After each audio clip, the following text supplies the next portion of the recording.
Si unimos una porción de silicio de tipo N y otra de tipo P, se obtiene una unión de diodo, a la que también se conoce como unión PN.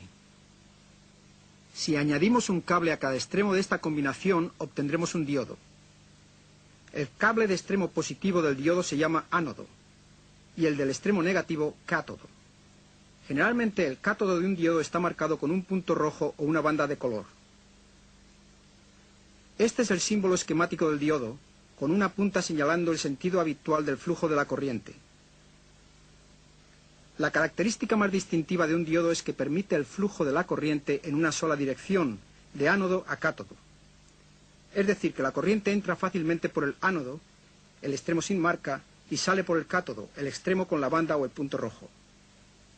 Y, a la inversa, bloqueará eficazmente el flujo de la corriente en la dirección opuesta. Observando de cerca lo que sucede en la unión PN, entenderemos cómo funciona. Cuando una porción de silicio del tipo P es unida a una porción de tipo N, los electrones libres del material de tipo N serán atraídos por los huecos del material del tipo P, y viceversa. Estos se atraen precipitadamente, se combinan, sus cargas se anulan unas a otras y se crea así un área de material estable y por lo tanto neutral. Recuerde que los lados opuestos se atraen y que los iguales se repelen. El área neutral de cargas anuladas evita, pues, posterior intercambio de electrones o de huecos. Este área actúa como una barrera entre las zonas P y N, evitando posterior migración entre las dos zonas. Esta barrera crea una diferencia de potencial entre las dos zonas al haber abundancia de huecos positivos en la zona P y exceso de electrones libres negativos en la zona N. Si entonces aplicamos un voltaje externo a un diodo, podremos ver por qué los diodos conducen la corriente en una sola dirección.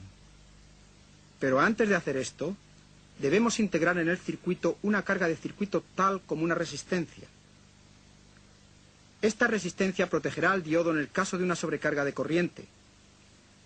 Y esta protección es necesaria, ya que un flujo alto de corriente puede dañar a los semiconductores. Aquí se conecta un voltaje positivo a la zona P, o sea, al ánodo.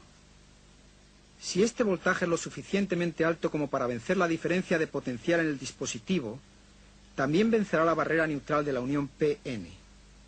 La barrera desaparecerá y la corriente fluirá a través del diodo. El voltaje aplicado de esta forma se llama polarización directa. Cuando se aplica un voltaje a un diodo, deben considerarse varias cosas importantes.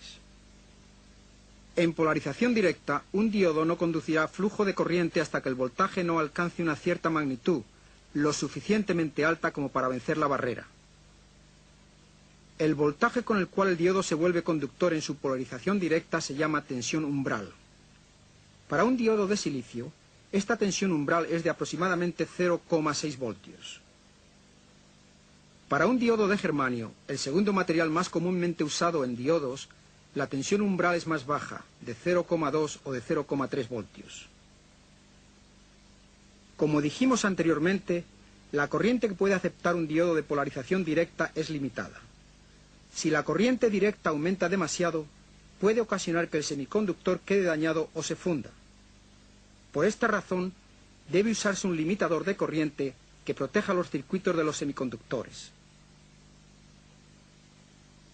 En ciertas aplicaciones, tales como un control de circuito, podría ser eficaz el aplicar una polarización inversa al diodo. Esto asegura que el diodo no conduzca la corriente o que ésta no pase en una dirección determinada.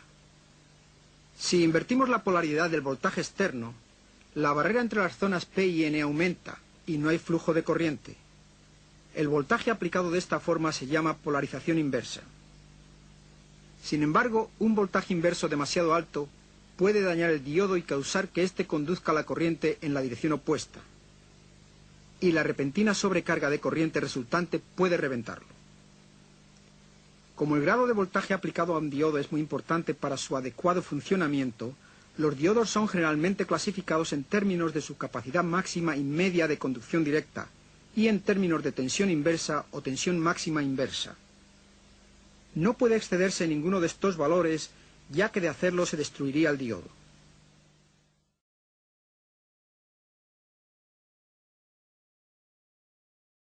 Es muy fácil comprobar el funcionamiento de un diodo.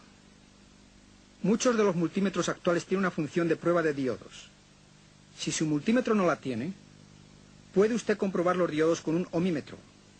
Conecta el cable positivo al ánodo y el negativo al cátodo.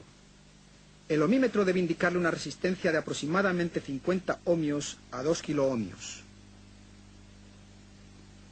Si ahora invertimos los cables del ohmímetro, conectando el cable positivo al cátodo y el negativo al ánodo, deberemos obtener un valor de varios megaohmios. Si la resistencia en ambas direcciones es o muy baja o muy alta, el diodo es defectuoso. Dependiendo de sus características, los diodos pueden utilizarse para diferentes propósitos. Ya hemos mencionado que un diodo permite el flujo de la corriente solamente en una dirección y no lo permite en la otra. El diodo actúa así, como una válvula, y es el componente ideal para rectificar una corriente alterna a corriente continua.